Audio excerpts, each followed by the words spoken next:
Hello, everyone. How you doing? Hope you had a good weekend. And as bad as the situation is in the Texas Gulf Coast, I would have to say I think our positive collective consciousness thought is working. Could have been a lot worse. I mean, it's bad, but you know, how do you begin to define historic to bad? Don't know. Now, many of you have probably seen behind right here, got the whiteboard up, creation versus the RH factor. I'm doing this video as a follow-up from Jeff Doherty and our program on Sunday mornings. And I'm going to figure it out how to do it live on my channel. So we'll get that worked out as well. But I had a lot of emails from you folks, and I thought someone asked me, well, what are your reference books?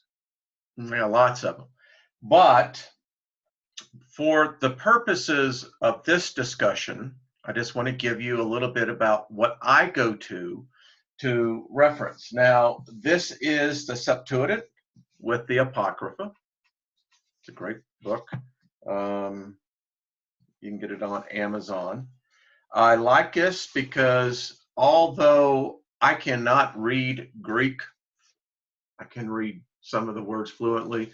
It does give me a very good word-for-word translation, albeit the King James. Oh, you know what? We really should start calling it the Sir Francis Bacon. He's the dude that wrote it. So that's one. I'm trying to put this over here.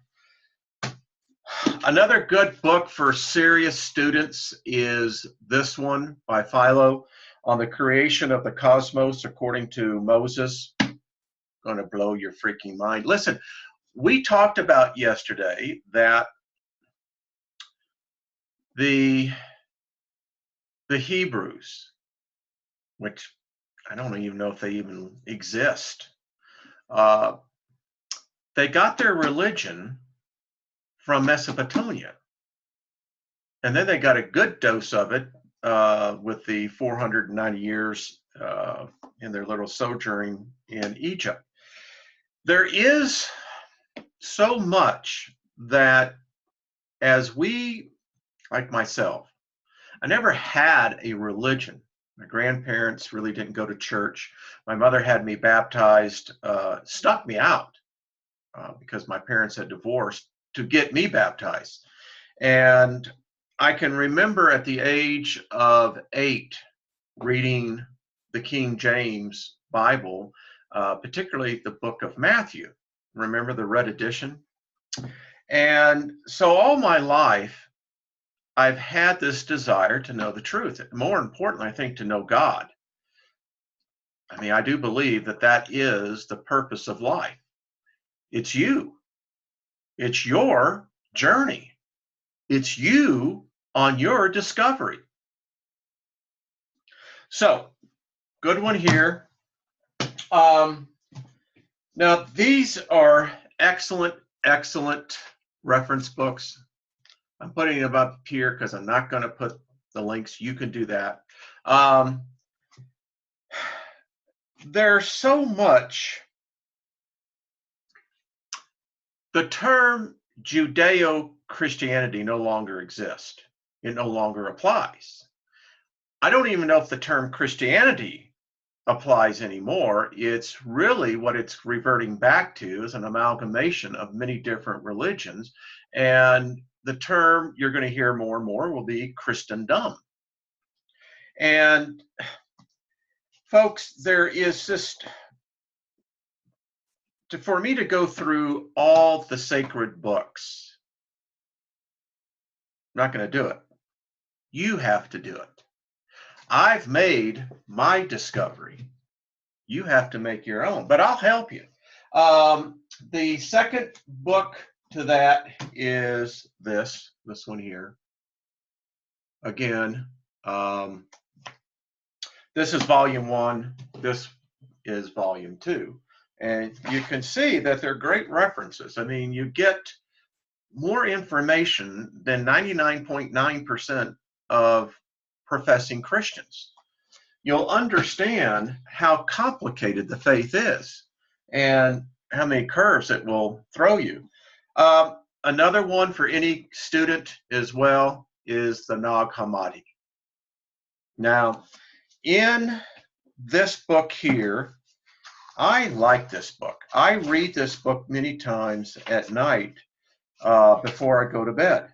And it's comforting because although when you see, and I'm trying to get to a particular point here to give you an idea, they have, for instance,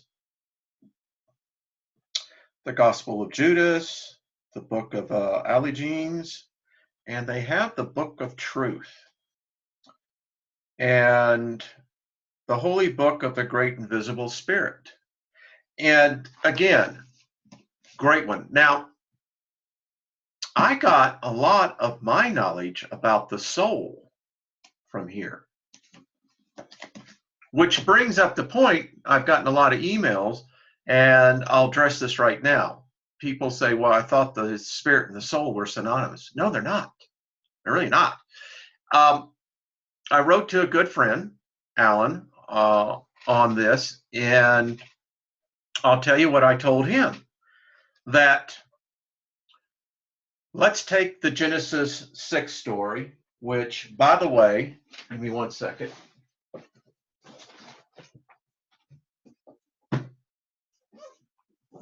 Another good book to get.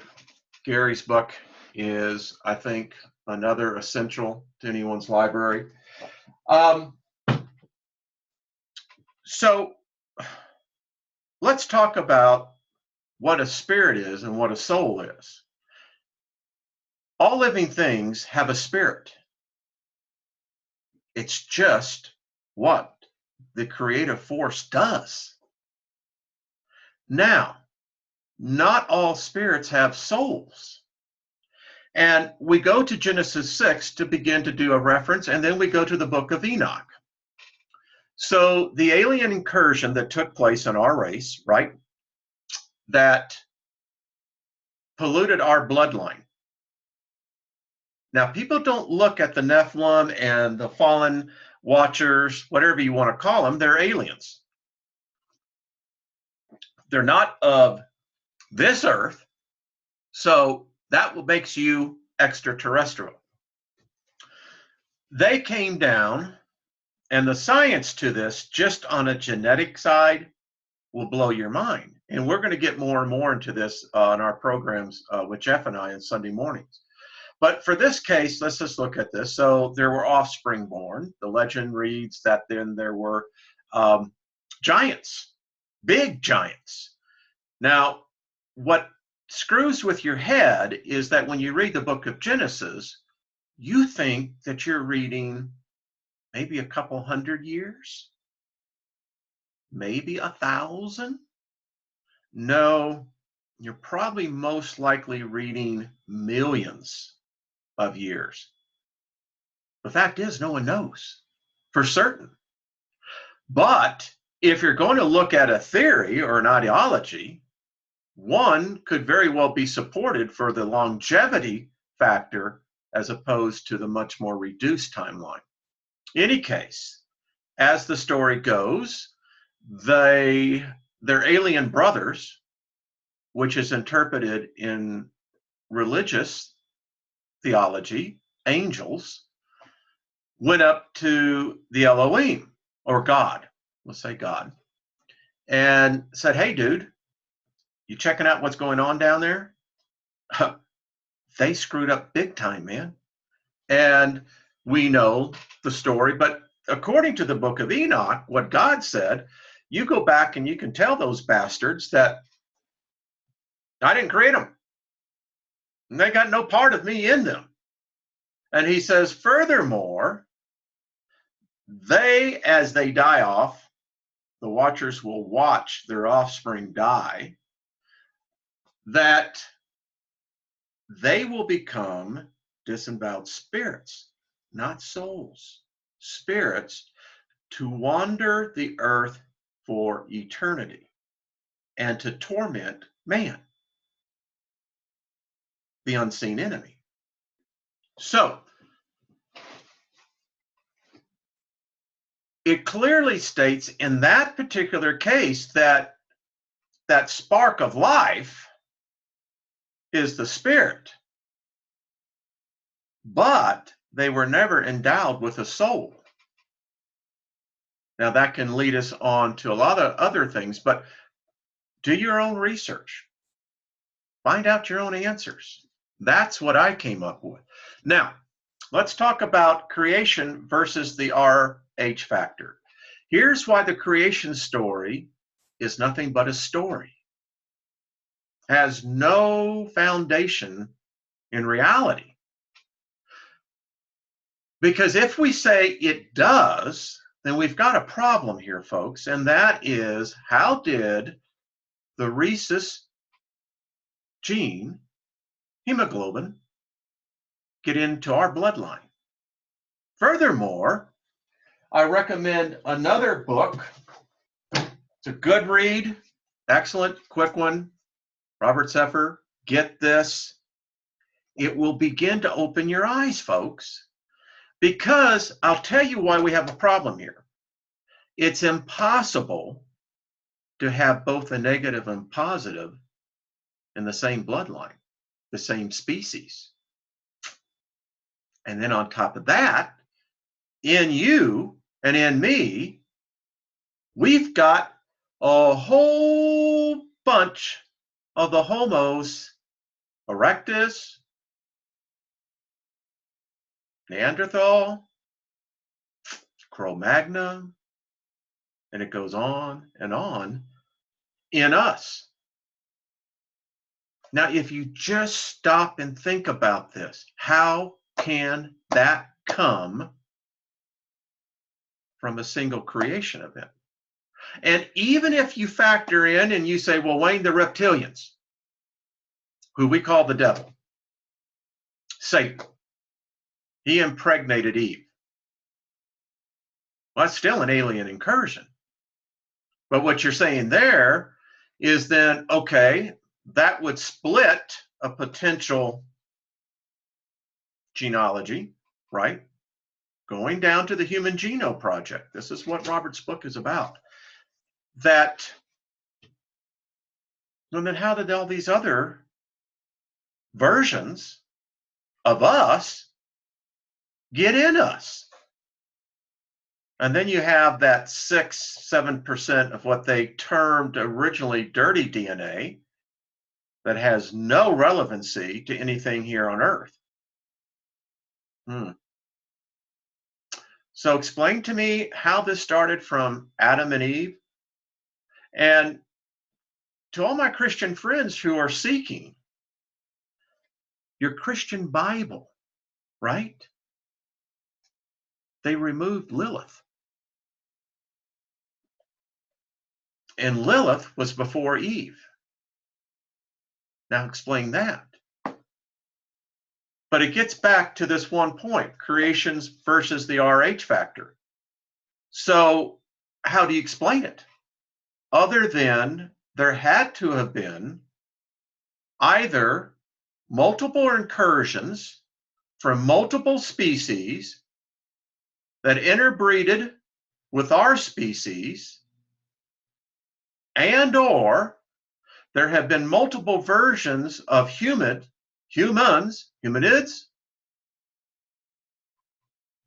for much longer than 10 or 12,000 years, maybe 500 million years.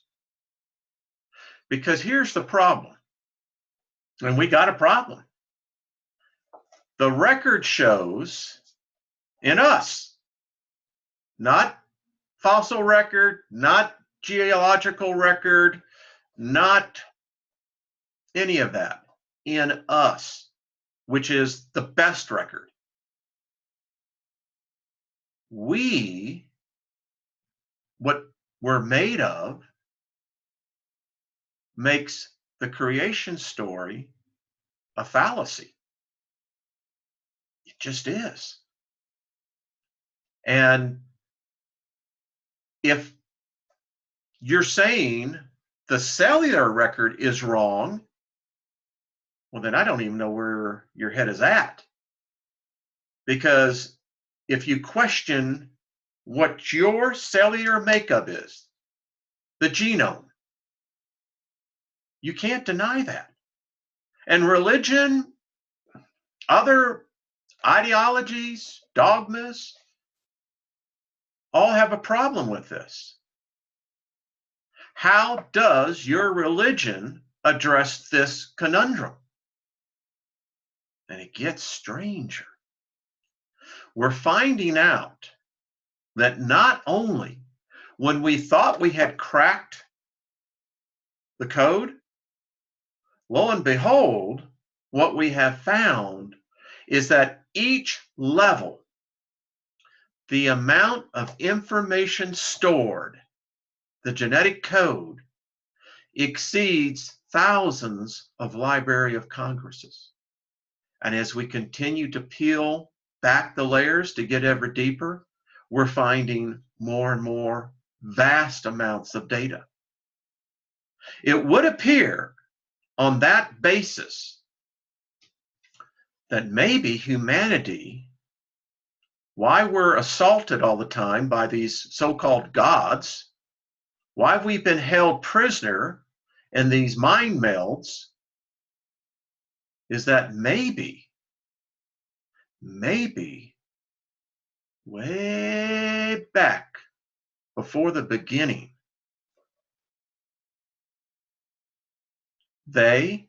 it put in us the code to creation. Now that's a different story, different situation than this garden crap. And it could be why the battle for your soul is so intense. Now, is this genetic code also laced into the fabric of our soul? Could the spark of divinity be that code? I think it very well could be. So, a little different format, I know, but I just wanted to address those two primary issues because I know a lot of you have written me. And it tells me many of you have finally gotten out from under the God spell. And let me set the record straight. This God spell exists with Christianity, with Islam, with Judaism, all the religions that seek to bind your soul by indoctrinating you under their God spell of their doctrine. It's just the way it is.